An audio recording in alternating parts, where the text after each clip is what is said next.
we're going to continue exploring exponents, but with negative numbers. With me, Catherine. Our objectives for today, Part 1, review exponent rules. Part 2, negative exponent rules. And finally, Part 3, combining the rules. Now, these rules do not change. They're the same. And if you need to review them, you can go back to the previous lecture. We're going to add one more rule here, and that's the negative exponent rule. What it says is if I have a negative exponent, notice I have a negative m, the negative actually tells me to flip it into the denominator and make it positive. You're probably wondering, well, what if it's negative in the denominator? Now, when I say negative, I mean negative exponent. Well, we just flip it to the numerator and make it positive. That's it. Let's say I have z to the negative 4. Remember, the negative tells us to flip it into the denominator and make it positive. So we have 1 over z to the 4th. 1 over q to the negative 5. The negative exponent tells me I'm going to flip it to the numerator and it becomes positive. Q to the 5th.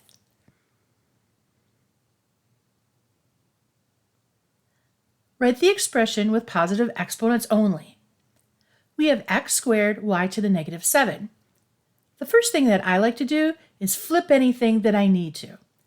X squared is positive. The 2 is positive, so that stays the same. But the negative 7 says I flip it to the denominator. That's how I get 1 over y to the 7th. Now we simply multiply straight across, and our answer is x squared y to the 7th. Let's look at the next one. We have b to the negative 5 over c to the negative 3. Let's look at the top first. I have b to the negative 5. The negative tells me it's going to flip to the denominator, so that would be 1 over b to the 5th. Let's look at the bottom, or the denominator. We have c to the negative 3. The negative tells me it's going to flip to the numerator and become positive.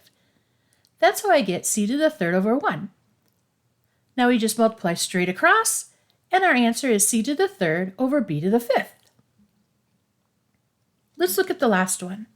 5 over z to the negative 2. Now 5 actually has an exponent of 1, but it's not negative. There's no negative exponent, so it still stays in the top. Now the denominator, z to the negative 2, has a negative exponent, so we're going to flip that to the numerator. It becomes z squared over 1. It becomes positive. When we multiply straight across, we get 5z squared.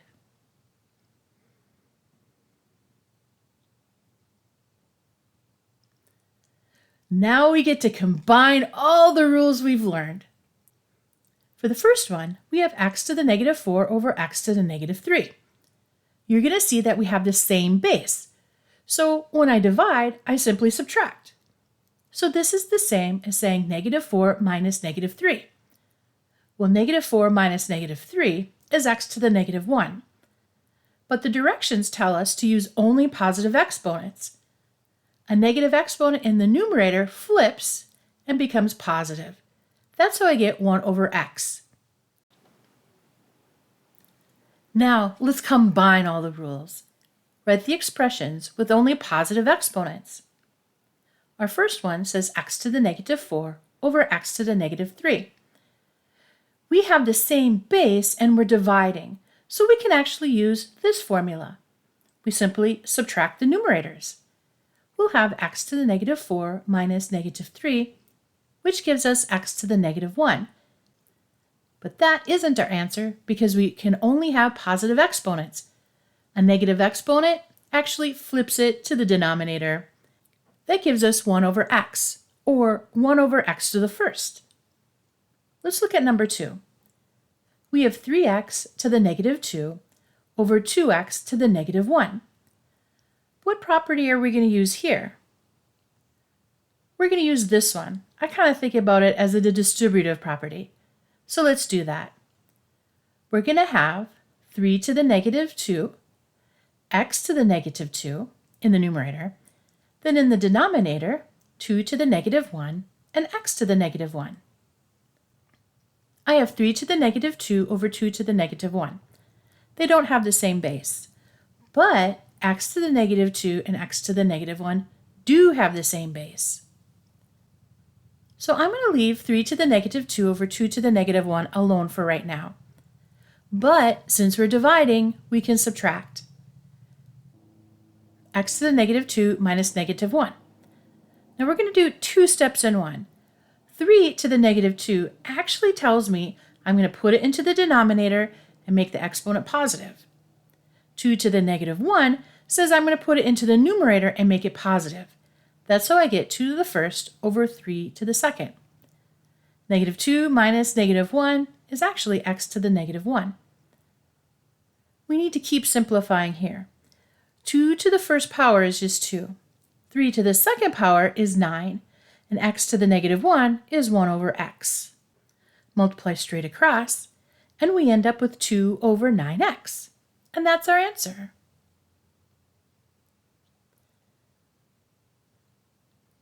Let's look at this one. b to the fifth f, all raised to the negative 2. And in the denominator, b to the negative 2, f to the eighth. In the numerator, what we're going to do is we're going to use the power to a power rule. This gives me b to the negative 10. Now, how did I get that? Well, the power to a power rule says I'm going to take the exponent 5 times the exponent negative 2. F to the first to the negative 2 gives us f to the negative 2. In the denominator, I'm just leaving it alone for now. From here, I like to separate them. Now I can definitely see we're going to be using our division rule. This gives me b to the negative 10 minus negative 2 times f to the negative 2 minus 8. Continuing to simplify, we have b to the negative 12 times f to the negative 10. That means b to the negative 12 actually flips to the denominator and becomes b to the 12th. F to the negative 10, the negative exponent, tells me I'm going to flip it into the denominator, and that's how I get 1 over f to the 10. We multiply straight across, and we get 1 over b to the 12th, f to the 10th. What about this one? Well, in parentheses, raised to the second power, we have 2b to the negative 3q over 4p to the negative 4q to the negative 1. For this one, we're going to use the fraction to a power rule. So we're going to take the numerator to the second power and the denominator to the second power. When we do that, remember, we're going to take everything in the numerator and times it times 2. 2 to the first to the second is 2 squared. P to the negative 3 raised to the second, well, negative 3 times 2 is negative 6. Q to the second, well, 1 times 2 is 2. Let's look in the denominator. We'll have 4 squared. Then p to the negative 4 raised to the second power. Well, negative 4 times 2 is negative 8. Q to the negative 1 raised to the second power. That's q to the negative 2, because negative 1 times 2 is negative 2. What I like to do is put like terms on top of each other. I just think it makes it easier for me to see. 4 over 16, well, that'll reduce. P to the negative 3 over p to the negative 8, they have the same base, so when we divide, we subtract. Q to the second over q to the negative 2, once again, we have the same base, so we can subtract. Now I'm going to leave 4 over 16 alone for a moment. P to the negative 2 minus negative 8, it's because we're dividing, we subtract, times q to the second minus negative 2. Once again, we're dividing, so we subtract. 4 over 16 reduces to 1/4. Negative 2 minus negative 8 is 6. That's how I get p to the 6th. 2 minus negative 2 is 4, and that's how I get q to the 4th. Now all we have to do is multiply straight across. I have 1 over 4. Now in the numerator, what am I going to have?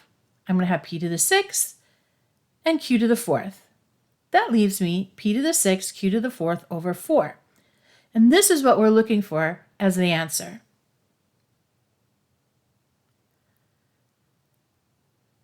All right, here's the self-quiz. You're going to pause the video, complete these, and then press play to check. Remember, write the expressions with only positive exponents. All right, let's see how you did. In the first one, we have 4x to the negative 2, y to the third, z to the negative 5. I need to convert all of the negative exponents into positive. 4, it's okay, it stays there. But x to the negative 2 becomes 1 over x squared. Y to the third, well, the 3 is positive, so it just stays there. Z to the negative 5, the negative exponent tells me I have to flip it to the denominator. Last thing, multiply straight across. Let's start from the beginning. I'm going to have 4 in the numerator. 1 over x squared, the x squared is in the denominator. Y to the third is the numerator, and then z to the fifth is the denominator. And that is our answer. Let's look at the next one. I have a fraction raised to an exponent. That means everything in the numerator, well, the exponents, are going to be multiplied by negative 3, and all of the exponents in the denominator are going to be multiplied by negative 3. Now let's see how that looks. This is 3 to the first. 1 times negative 3 is negative 3. 3 times negative 3 is negative 9. Negative 5 times negative 3 is 15. Cool. In the denominator, 6 to the negative 3 is 6 to the negative 3. A to the 6 to the negative 3, so 6 times negative 3 is negative 18. B to the negative 3 to the negative 3, well, negative 3 times negative 3 is 9. Let's continue simplifying. 3 to the negative 3 tells me I'm going to put it into the denominator, and it becomes positive. 6 to the negative 3 tells me I'm going to put it in the numerator, and it becomes positive. Then I have a to the 9th over a to the negative 18 times b to the 15th over b to the 9th. Since I'm dividing and I have the same base, I can actually subtract. 6 to the third turns out to be 216, and 3 to the third is 27. Now remember, we're dividing, so we're going to subtract the exponents. But we can only do it when our bases are the same. Since we have the same base of a, we'll have a to the negative 9 minus 18 times b is the base, b to the 15 minus 9. Let's continue to simplify. 216 over 27 reduces to 8 over 1. Negative 9 minus 18 is 9, and 15 minus 9 is 6. What's our final answer? 8, a to the 9th, b to the 6th.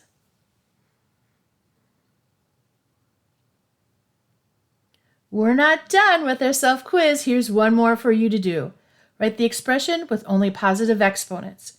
Pause the video, then press play to check. Let's see how you did. In the numerator, we have 2m to the 6th n in parentheses, raised to the 4th power. In the numerator, we have n to the negative 3m to the 8th. In the numerator, we're going to take all of that raised to the 4th power. That means we're going to use a distributive property. This will give us 2 to the 4th, m to the 24. Now how did I get 24? 6 times 4 is 24. N to the 1st to the 4th is 4. The denominator stays the same. Now let's separate them. I'm just going to have 2 to the 4th by itself. Then I put my m's on top of each other and my n's on top of each other. Why did I do that? Because the only time I can use the exponent rules is when we have the same base. In this case, the m's over the m's, we're dividing, we subtract their exponent. The n over the n, we subtract their exponent. So what are we going to have? Well, 2 to the 4th is 16. Since we're dividing, we subtract. We're going to have m to the 24 minus 8. And then again, we're dividing, so we subtract. And that's how I get n to the 4 minus negative 3. Let's continue to simplify.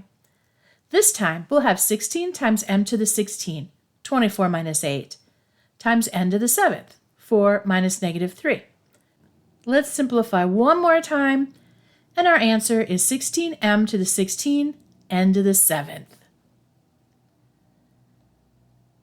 Thanks for watching. Now, the only way to get good at simplifying expressions with negative exponents is to practice. Look in the description box for links to free worksheets and solutions if they're available. And finally, make sure to subscribe. You don't want to miss another exciting episode. Thank you.